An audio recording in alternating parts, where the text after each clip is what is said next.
y bienvenidas a la jornada que tenemos, la conferencia de INCASI titulada Public Policy Reform and Innovation in Europe and Latinoamérica en la Universidad de la Calabria. Estamos en la Escuela Superior de Ciencias de la Administración Pública. Muchas gracias a todos. Bienvenidos todos. Muchas gracias. Y ahora lo que hacemos es coordinar la mesa. Ahí está. Sí. Comenzando con Patricia. Bien, buenas tardes. Pues eso, empezamos esta sesión de la tarde donde tenemos 3 comunicaciones de Renata y Luca Novelli, de Victoria Matoso y Pablo Molina y de Patricia Sarribas y María Celeste Gómez. Empezamos por el orden que está aquí, por tanto, Patricia, María Celeste.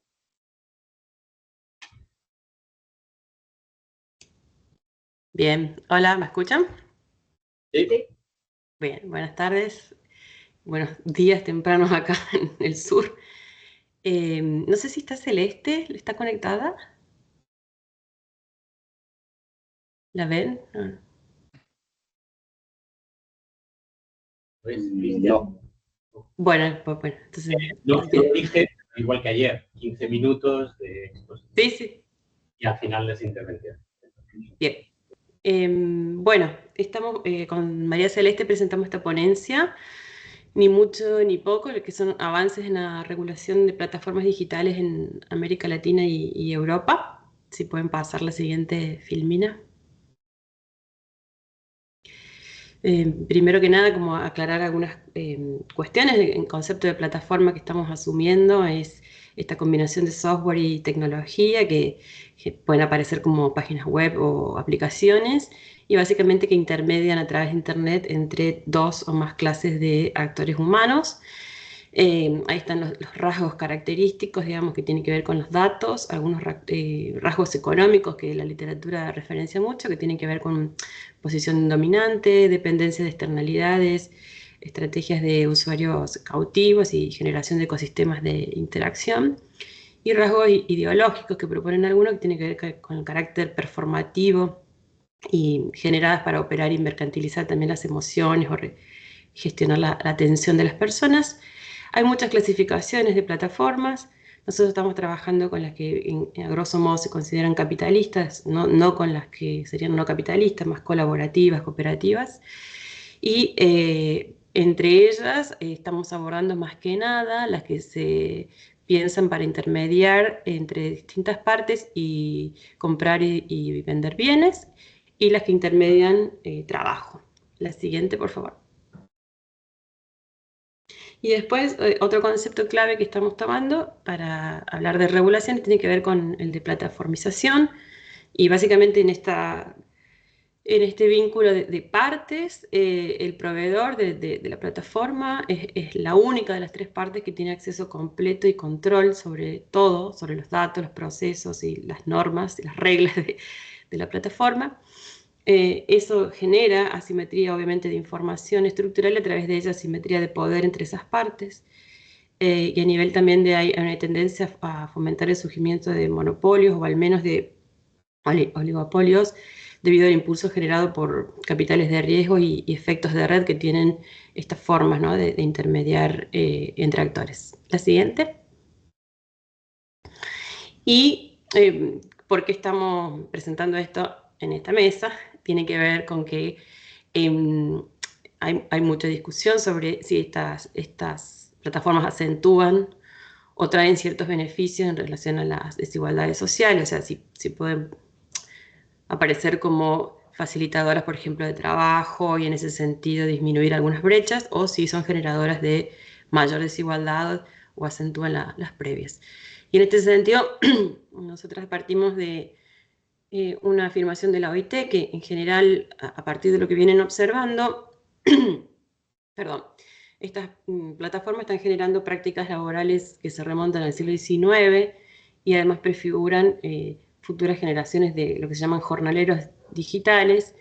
Básicamente, para la OIT y otros organismos, esto implica un retroceso en los derechos laborales, porque se trasladan los riesgos antes empresariales, ahora a trabajadores independientes, entre comillas, y también que dejan costos sociales a la sociedad en general, por ejemplo, amenaza de pobreza en la vejez, dado que muchos de estos trabajadores no están haciendo aportes previsionales o de otro tipo tendiente al futuro cuando se desvinculen del mercado laboral. Y nos sirven dos conceptos claves también para entender a la plataformización como un proceso de acentuación de las desigualdades. Uno tiene que ver con el concepto de arbitraje temporal, que básicamente estos autores proponen que se trata de un régimen que es inherente al capitalismo y que consiste en beneficiarse de la estratificación del valor del tiempo de las personas.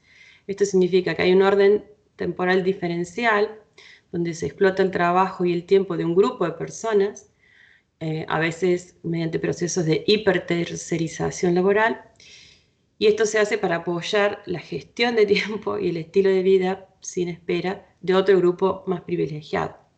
Incluso podemos pensar dentro de los mismos, este arbitraje temporal puede estar describiendo incluso al propio colectivo general de trabajadores, pero está segmentando a distintos tipos de trabajadores. La siguiente. Y la otra cuestión de la desigualdad tiene que ver con, a nivel mucho más macro, todas las teorizaciones que está viendo sobre la renta que extraen estas empresas digitales y que son extraídas mediante tarifas, y también la renta que se está extrayendo de lo que es algo muy valioso hoy por hoy, que son datos, ¿no? La información que proporcionan gratuitamente todos los usuarios que intermedia esta plataforma y que son mercantilizados. Y ahí tomamos justamente dos conceptos que también nos sirven para pensar las desigualdades, que tienen que ver con el excedente conductual, que básicamente es esto de el otorgar de modo gratuito a la plataforma, que no tiene casi costos para recopilar, procesar y compartir esos datos, y que obviamente lo que sea en tarifa sí pasa a ser registrado y computable en las cifras de PBI, pero todo lo que tenga que ver con lo que se hace y cómo se mercantilizan estos datos gratuitos no son registrables, entonces no se puede determinar el monto de ganancia que se obtienen de allí. Y el concepto de rentas algorítmicas, bueno, que representa esa parte de captura del valor que queda invisibilizada para todos los usuarios. Siguiente. Entonces, ante estos procesos, los estados-naciones e instituciones supranacionales están avanzando con diversas regulaciones. Nos parece que hacer un primer mapeo de estas regulaciones es importante, sobre todo cuando pensamos en hacer estudios comparativos sobre empresas y o sobre trabajadores de la economía de plataforma, ya sea entre países de una misma región o incluso entre Latinoamérica y Europa, que es el foco de INCASI. No voy a avanzar sobre la metodología, en todo caso lo aclaro después, si pueden pasar la siguiente. Bien, uno de los temas claves tiene que ver con la regulación de la relación laboral y las condiciones de trabajo. En este sentido se ve una cierta dualidad en el avance en los intentos de regulación según la modalidad, y ahí tenemos una gran distinción que son las ocupaciones, las actividades, digamos, localizadas versus las actividades en la nube. Entonces, las localizadas han tenido mucho más visibilidad y esfuerzos de regulación, y hay algunos avances también concretos, digamos, en relación a algunas de plataformas online. A nivel europeo se cuenta con una directiva relativa a la mejora de las condiciones laborales en el trabajo de plataformas. Cada Estado miembro de la Unión Europea tiene que adaptar esa normativa a su cuerpo legislativo, pero digamos es un avance. Y ahí están identificados los distintos tópicos, que es un marco general para de proteger y considerar un mínimo de condiciones laborables, y también hay jurisprudencia del Tribunal de Justicia de la Unión Europea sobre tiempo de trabajo. El siguiente.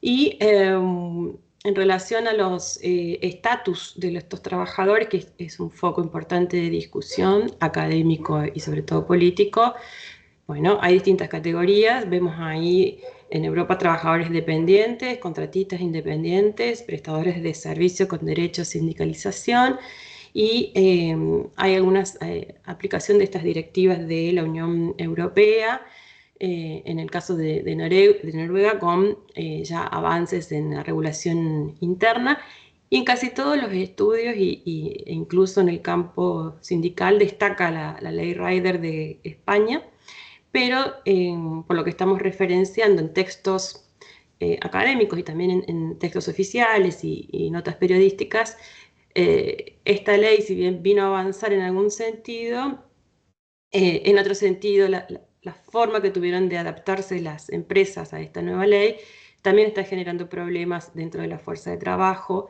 porque hay muchísima subcontratación, y entonces todo lo que se quiso avanzar en proteger a los trabajadores, hay ahora una subregulación que vuelve a afectar esas condiciones de trabajo. La siguiente.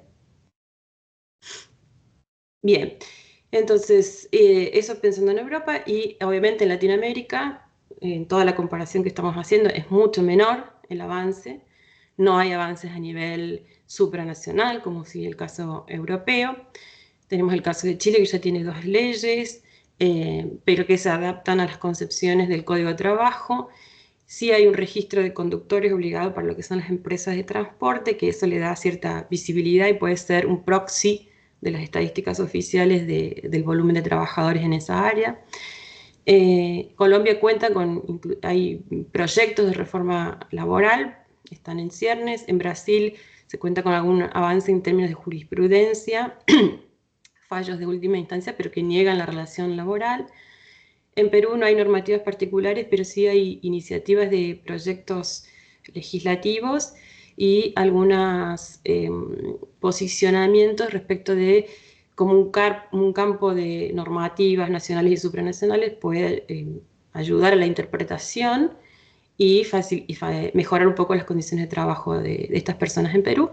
Y en Argentina destacamos respecto de repartidores o choferes de autos, no hay avances, pero sí destacamos una particularidad, que Argentina, al contar con una ley específica de empleo doméstico, las plataformas que vienen a ofrecer ese tipo de servicio, hasta ahora lo que vimos es que se adaptan a esa normativa y de hecho promueven que el trabajo esté registrado y bajo la normativa argentina. Siguiente.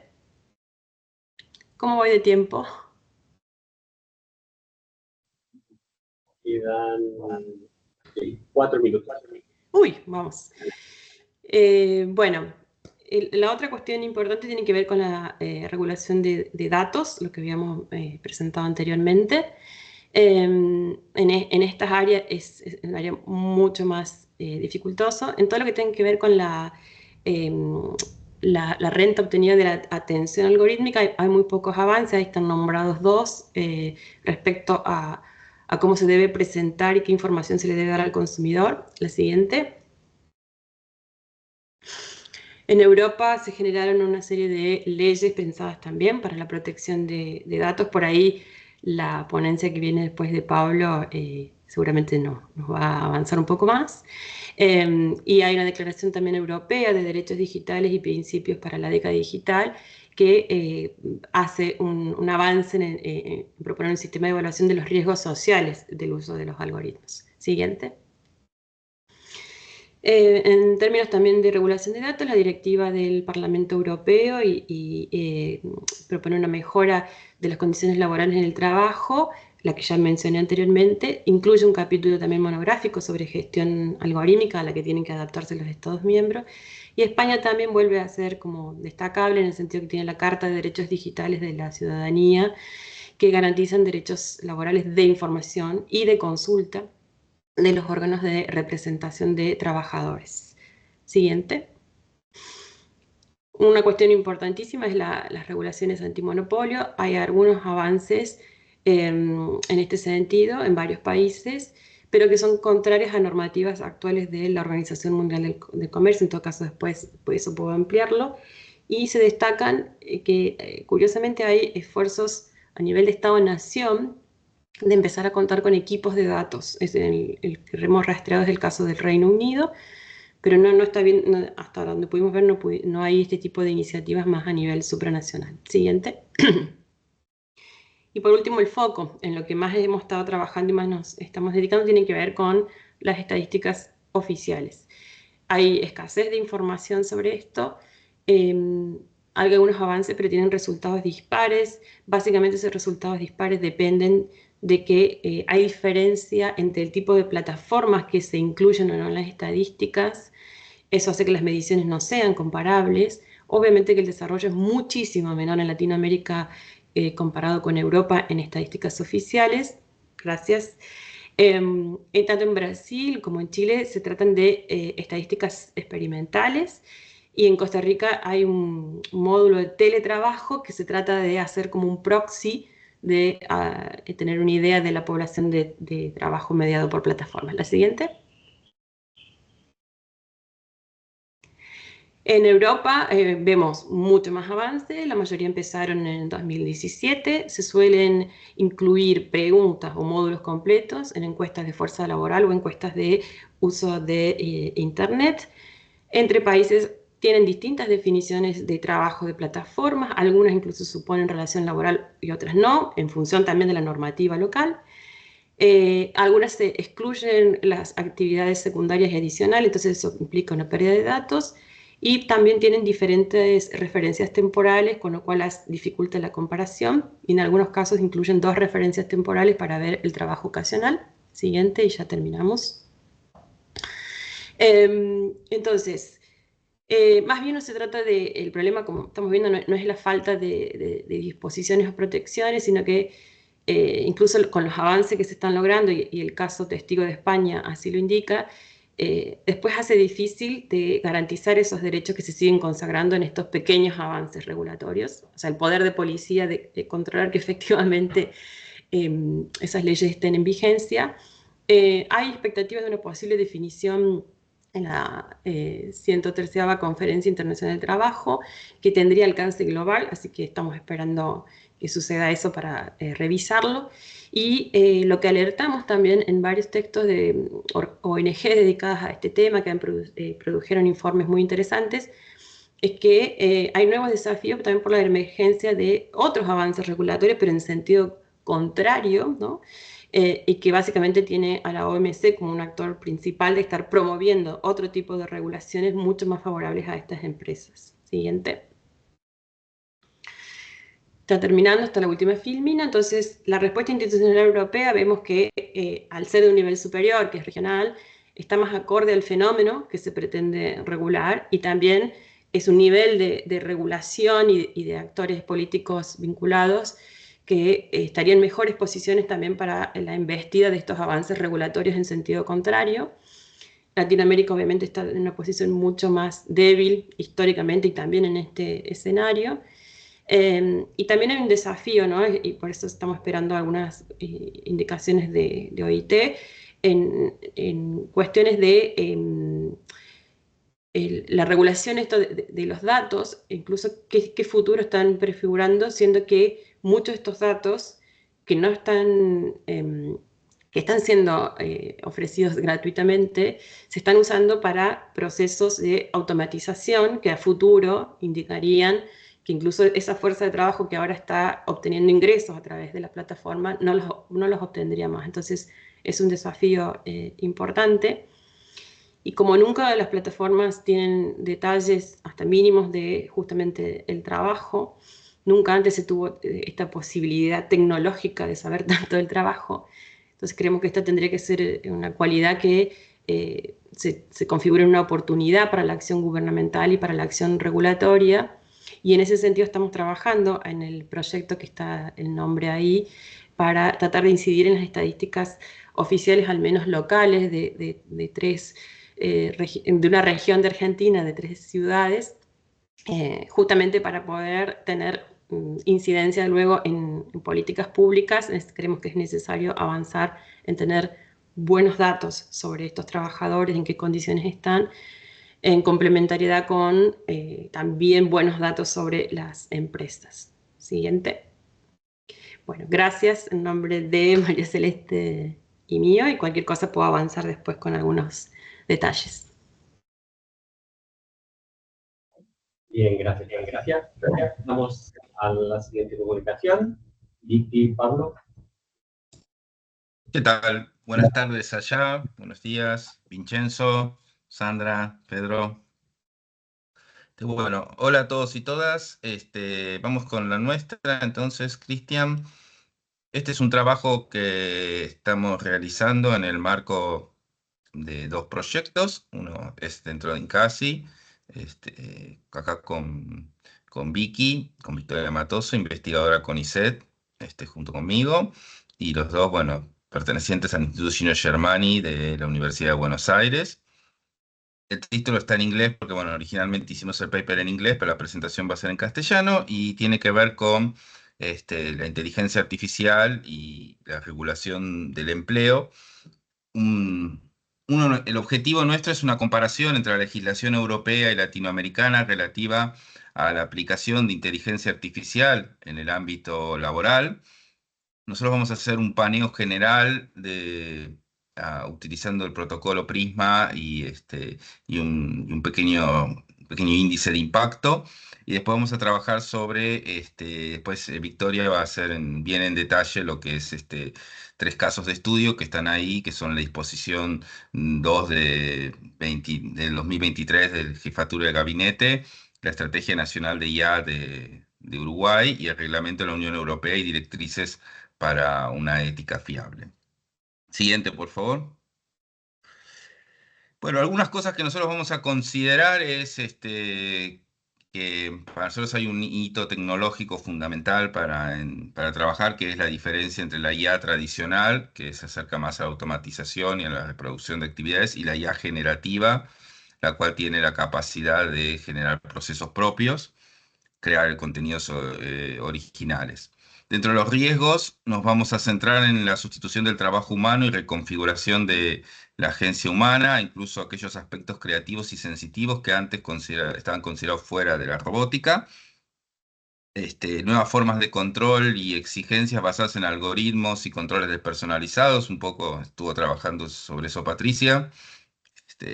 Y el modelo de caja negra, que es que digamos es abordado por los enfoques de IA explicable. Esto es decir, el modelo de caja negra es un modelo que tiene que ver con que se utilice la tecnología, pero no se entienda muy bien qué es lo que está haciendo.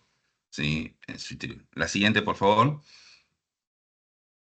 Entonces, ¿cómo vamos a trabajar? Primero vamos a tomar todas las leyes, reglamentos y documentos que le vamos a dar un marco histórico, porque es un tema que desde el 2006 se están haciendo declaraciones, incluso aun cuando había cosas que no estaban desarrolladas, sino como apenas planteadas. Nuestro punto de partida va a ser la Conferencia de Montreal del 2018 sobre el uso humano y responsable de la inteligencia artificial, y vamos a tomar un periodo entre el 2018 y el 2025. La hipótesis general de trabajo es la de Fouly, verdadera amenaza subyacente que plantea la inteligencia artificial, un tremendo desorden social y el colapso político derivados del desempleo generalizado y la enorme desigualdad. Siguiente.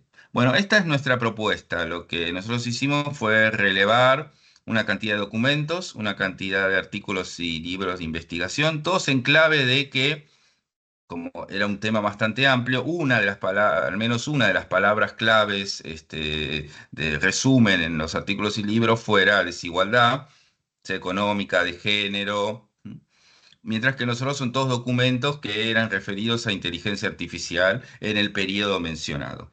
Destacamos 4 dimensiones: riesgo y seguridad, riesgo para la privacidad y seguridad, impacto en el empleo y la tecnología, impactos en la agencia humana, y una nueva división internacional del trabajo, de las cuales y el índice de impacto al costado está ahí presentado. Yo por cuestiones de tiempo no lo voy a detallar, pero después si quieren, pero básicamente tiene que ver con el impacto que tiene la cantidad de ítems en cada uno de los cuadros sobre el total de la dimensión y sobre el total de la dimensión con respecto al total de las fuentes. Y lo que podemos observar es que las dos donde ha habido más producción y por lo tanto más preocupación en un sentido ha sido la automatización y pérdida de empleos y las transformaciones en la industria y las actividades productivas. Nuevamente, por cuestiones de tiempo vamos a trabajar solamente sobre esas dos, pero en lugar de preguntas estamos abiertos a cualquiera de las otras que estén acá, digamos, las otras que están ahí presentadas. Algunas están un poco muy lejos, como la de armamentos, de lo que nosotros generalmente trabajamos en estos ámbitos. Siguiente, por favor. Bueno, entonces ahora le dejo a Victoria, que va a decir los puntos centrales de comparación entre los documentos como un modelo ilustrativo de qué vamos a realizar. Bueno, los principales... me hace un montón de eco. Lo escuchan también, ¿no? No tenemos nada. Tú estás conectada 2 veces. 2 veces estás conectada, Victoria. Por eso. Una. Voy, espera.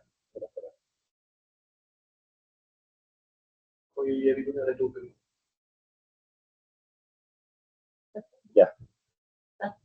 Adelante. No, Estás ya muteada. está muteada. Sácale. Estás muteada. Estás muteada. ¿Estarás en internet y en la aplicación?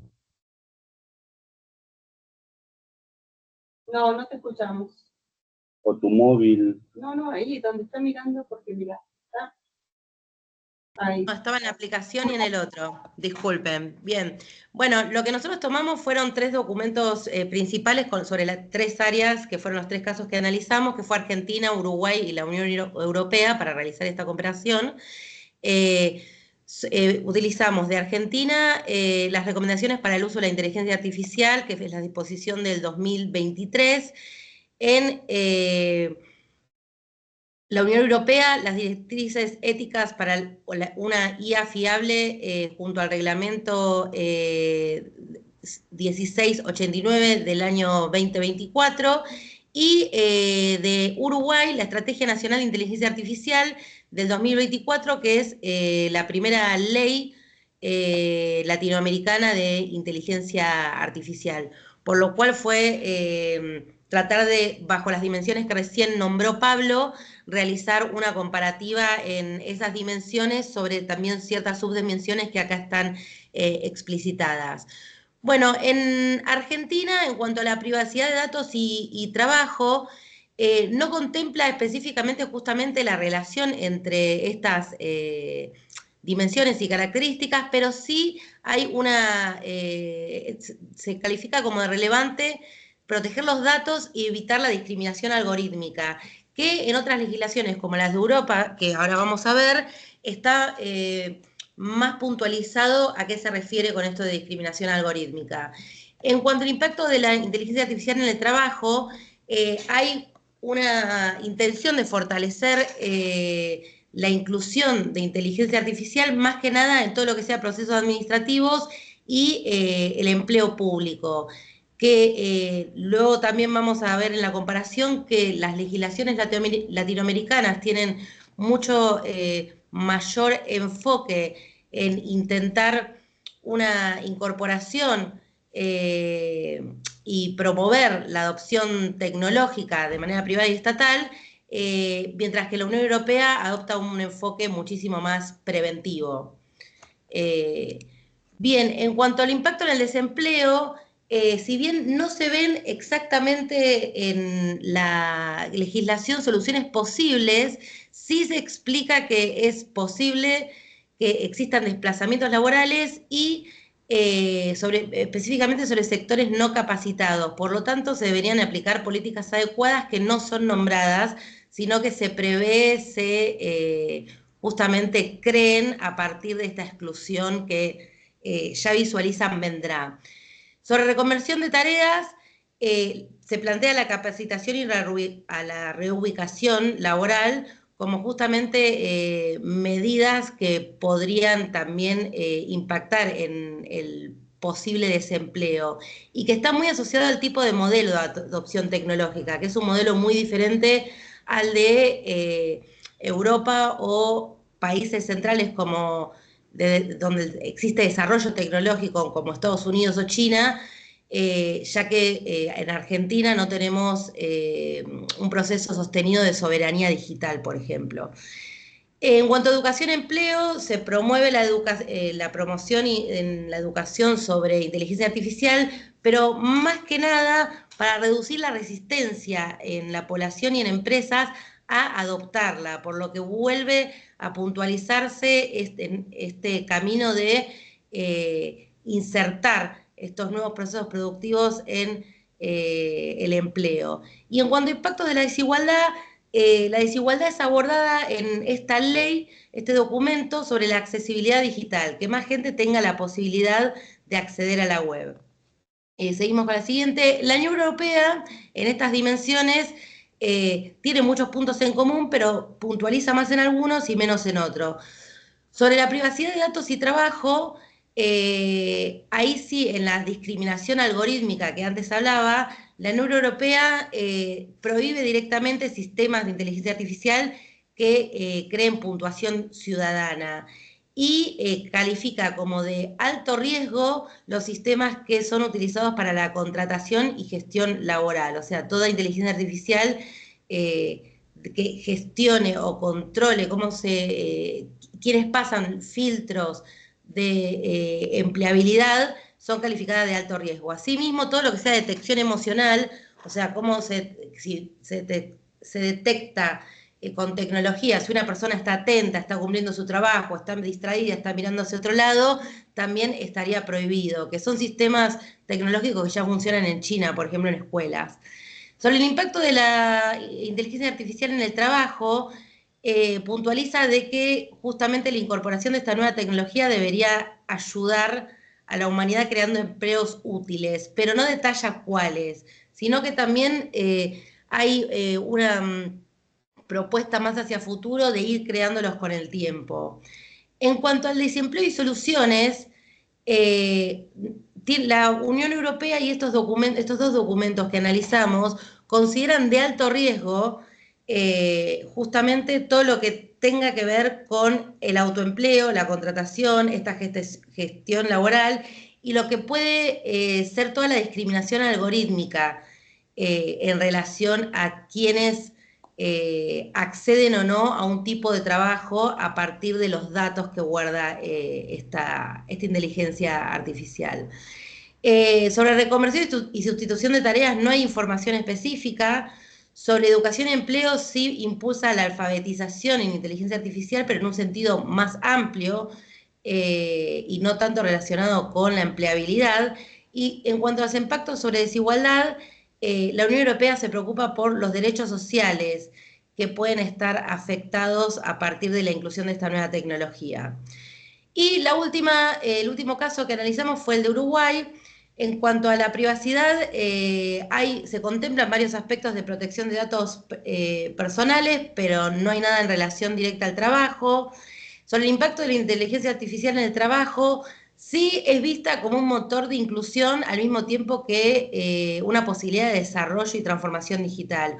Uruguay presenta una legislación bastante pionera, ya que si bien se abre a este desarrollo que puede ser acarreado por la nueva tecnología, también reconoce las posibilidades de aumentar la desigualdad social y digital que tienen los desarrollos en inteligencia artificial.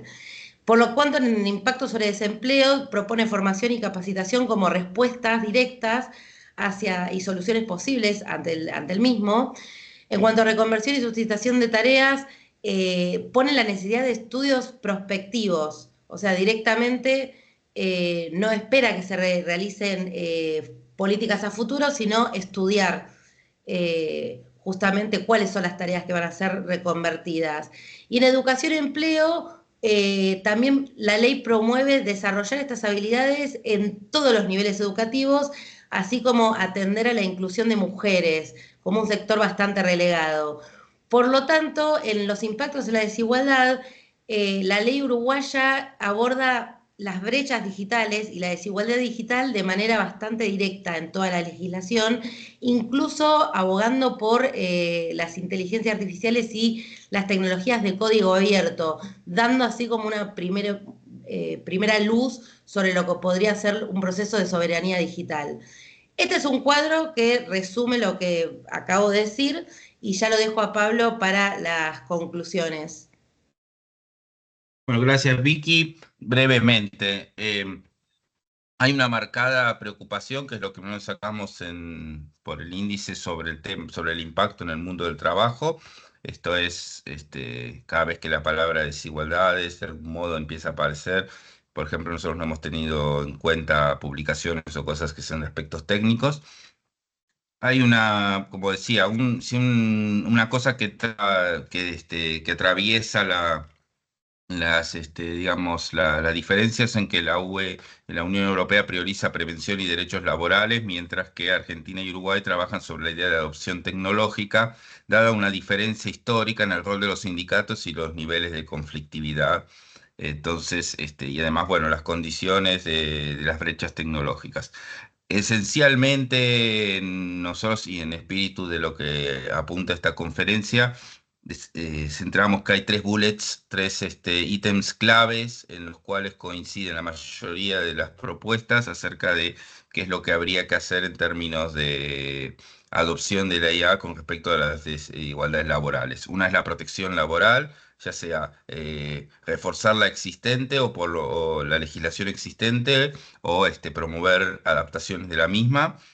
La necesidad de que haya un control humano sobre el uso de la inteligencia artificial, es decir, que haya personas físicas que se responsabilicen por las decisiones, nunca dejar a la caja negra, o sea, que el modelo funcione solo, y la necesidad de la transparencia algorítmica, en el sentido de que, por ejemplo, para detectar discriminación laboral, sea posible reconstruir el proceso y poder establecer digamos, establecer las responsabilidades. Así que bueno, eso ha sido como la presentación. Muchas gracias por la atención y después estamos abiertos a preguntas. Gracias, Pablo. Y pasamos a la tercera y última comunicación de esta sesión. Creo que Renato no está, tanto Luca. Y hola, hola. Bueno, voy a hablar en español y pido disculpas porque mi castellano no es exactamente proficiente, pero bueno, voy a intentar. Y bueno, la profesoressa Semenza, Renata, tienes otra cosas institucionales que hacer hoy, así que bueno, soy yo. Y nada, yo soy investigador a la Universidad de Milano y bueno, eso es su trabajo trae parcialmente de investigaciones conducidas antes de Incasi, pero más que nada se habla de investigación conducida en el proyecto de Incasi 2. Y en particular voy a presentar evidencias sobre 3 casos que se habla del sector siderúrgico, así del metalúrgico, disculpe, y de la desigualdad social y socioambientales relativa al sector metalúrgico en 3 casos caracterizados para la presencia, ¿no?, de acerería, que son el Taranto en Italia. Disculpe, exacto.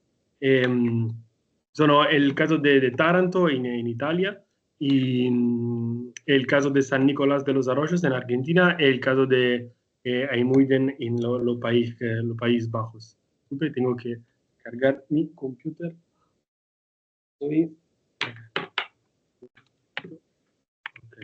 Y bueno, el objetivo de esta ponencia es de reconstruir los 3 contextos institucionales y de hablar sobre desigualdades y en línea con los objetivos de la conferencia, de mapar un poco las políticas públicas relativas a los 3 casos, ¿no? Y siguiente. Bueno, el sector metalúrgico es particularmente importante cuando se habla de transición ecológica porque el acero es un producto fundamental por los sectores industriales y tienes un impacto muy importante en términos de lucros y de empleo, ¿no? pero también tienes un impacto dramático sobre la dimensión medioambiental y de la salud de los trabajadores y de la población local. Y también la acerería tiene un impacto muy importante en emisión de CO2, de anhídrido carbónico, ¿no? Y así que, bueno, esa ponencia emplea el Eco-Social Growth Trilemma como marco interpretativo para definir los tres contextos institucionales, las posiciones, las prioridades de los actores sociopolíticos, en particular los sindicatos, y mapar los conflictos más relevantes. Y también el objetivo es de describir las desigualdades socioambientales y con un enfoque particular sobre las desigualdades de clase, competencia y geográficas. Y como decir antes, el objetivo es también de mapar las tres diferentes combinaciones de políticas sociales y en particular las políticas ecosociales que tengan en el mismo, bueno, son políticas que tengan el objetivo de conyugar simultáneamente, ¿no? Objetivos de natura social y de natura ambiental, y también las políticas industriales. Bueno, siguiente, por favor. Gracias. Y cuando se habla de desigualdades socioambientales, la literatura sociológica señala, ¿no?, como algunas características comunes de los territorios donde se ubican esas industrias pesadas. En particular se habla de zonas de sacrificio y de left behind places. Lo que es importante de decir es que en general estas fábricas son intensivas en mano de obra y tienen que crear una dependencia económica con los territorios, ¿no?, y sobre todo con respecto al mercado laboral. Se habla de mercado laboral monopsonístico. Así que hablamos de chantaje laboral, ¿no?, que es como un mecanismo de producción y reproducción de las desigualdades sanitarias y medioambientales. Cuando se habla de desigualdades sanitarias y medioambientales, se habla de una exposición constante a la nocividad, que se traduce en varias dimensiones, entre las más importantes, la menor esperanza de vida, las mejores incidencias de cáncer, etc. Siguiente, gracias. Bueno, eso suyo emplea el trilema ecosocial, Eco-Social Growth Trilemma, como marco analítico. Ese trilema es un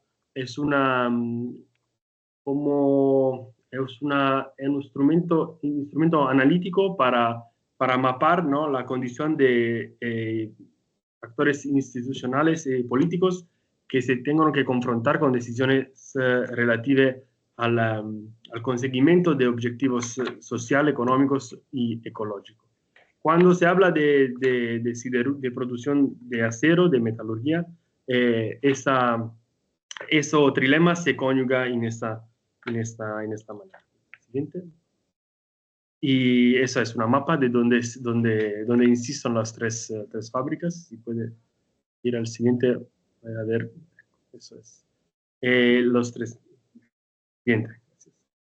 Y bueno, eso es como una presentación de los tres casos. Voy a hablar rápidamente de los tres contextos, hablando antes de todo de Taranto.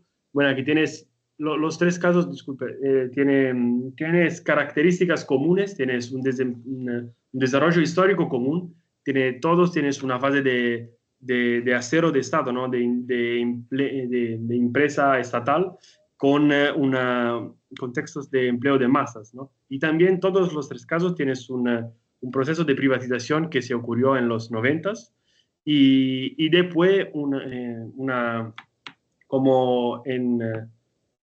crisis, ¿no?, que ocurrió en los años más recientes. Y bueno, voy a ser bastante rápido sobre esto. Eso es una slide que habla del contexto de Taranto. Bueno, en Taranto es muy importante de hablar de un año que es 2012, donde se ocurrió la investigación ambientes Venduto, ¿no? Y en ese contexto la planta, ¿no?, de siderúrgica fue encaudada por la magistratura y tienes la detención del jefe de la empresa y se verificó un desastre medioambiental. Y Y eso es, siguiente. En los Países Bajos la historia es un poco diferente, en el senso que la fábrica fue fundada en un momento histórico antecedente, ¿no? Antes de la Segunda Guerra Mundial, en los 1917, y tienes un momento de expansión y consolidamiento en los 30 gloriosos, ¿no? Y en la fin de los 90 fue privatizada y vendida a la British Steel. Y bueno, en Nemuiden la cuestión medioambiental se ocurrió desde el 2018 con una lluvia de grafite que en ese momento comenzó la movilización del medioambiental de un comitato local de una ciudad cercana que en el 2021 se institucionalizó con la fundación Friesewinde. Es muy importante el caso de Nemuiden porque en Nemuiden tienes un sindicato que es la FNV, que es el sindicato más importante de los Países Bajos, que publica un plan para reconversión industrial de la planta y como por una transición ecológica. El problema es que esa solución tecnológica es menos labor intensive, ¿no? Así que va a disminuir la cantidad de trabajo que está en la planta. Pero a pesar de ello es capaz de generar consenso porque tiene un abordaje muy, muy importante de la cuestión medioambiental y de salud. Siguiente. Si puede, okay. Todavía los grupos ambientales tienen una mirada muy crítica sobre esto porque esa solución se considera que no es suficiente, ¿no? Por los problemas de salud, que también es como negado para el sindicato y para los propietarios. En general, todos los actores todavía reconozcan que hay una necesidad de intervenir, pero no hay consenso sobre qué soluciones adoptar. Siguiente, por favor. En San Nicolás de los Arroyos también la historia empieza en los 60s con la fundación de Somisa y la capacidad de producir 4 millones de toneladas anuales. En los 90s la Somisa se fue privatizada en beneficio de la familia Rocca, que compra la fábrica por el 10% de su valor de mercado. Hay una despedida de 5.000 trabajadores, ¿no?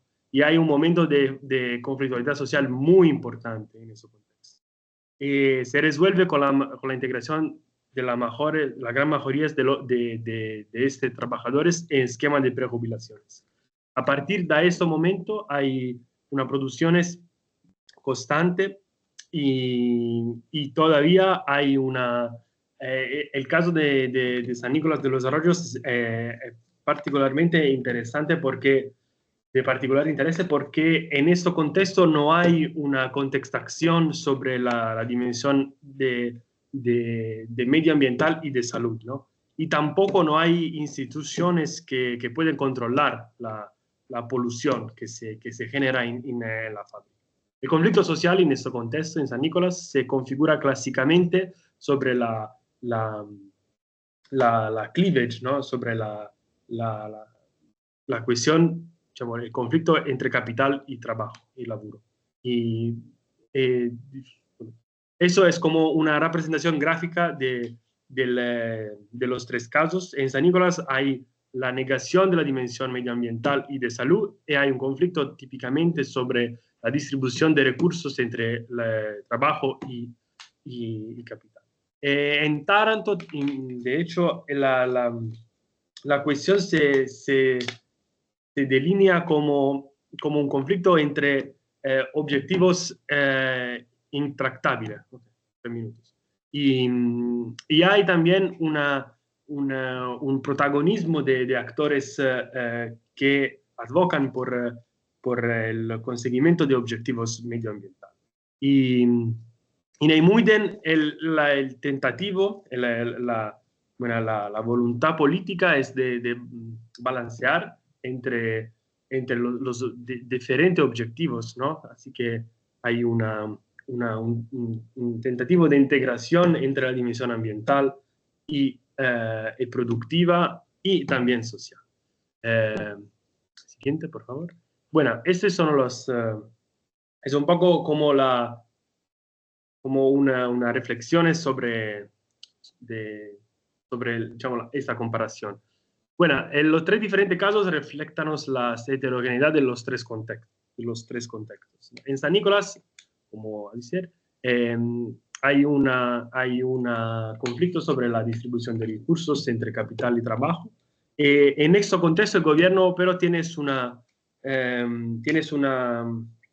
el intervento principal es en política comercial, ¿no? Con la clausura, ¿no? del mercado argentino y el monopolio de la familia Roca en la producción de acero, ¿no? Pero no hay un intervento en política industrial o social ahora. En los 90s los mecanismos de prejubilaciones fueron muy importantes por manejar la crisis industrial y la reestructuración, pero ahora no hay algo que enfrenta la crisis climática, las desigualdades que son sobre la dimensión medioambiental y social. En Taranto, de hecho, los principales interventos son de políticas laborales pasivas a través del Instituto de la Casa de Integración. Hay más o menos half of the workers that are que son que no trabajan, pero tienes una renta para el gobierno. En Emuden, en fin, el gobierno interviene con políticas industriales robustas. Se habla de 3.000 millones de euros por la reconversión. Y también hay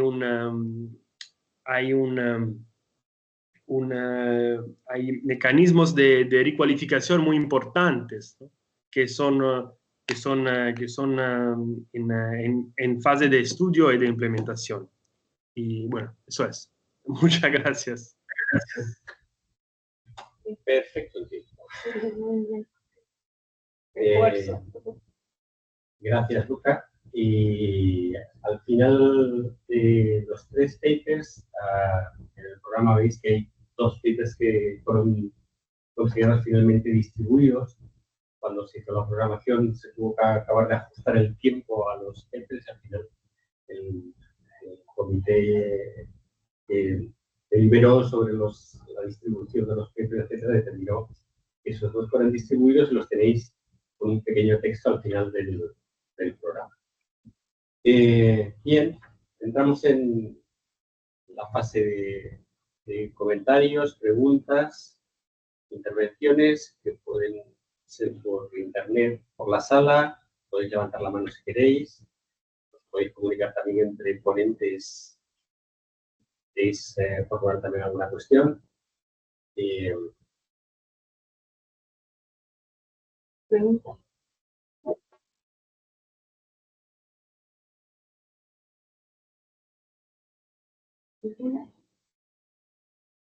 Bueno, entonces planteo yo una. Para romper el hielo. Sí, para romper el hielo. Pablo. Pablo y Patricia. Bien. Bueno, ya acabo mi intervención. Simplemente, en el caso de Lucas, había insistido en el papel conflictual, en el papel de los sindicatos, etcétera, y me preguntaba, con relación a las dos primeras comunicaciones, justamente la capacidad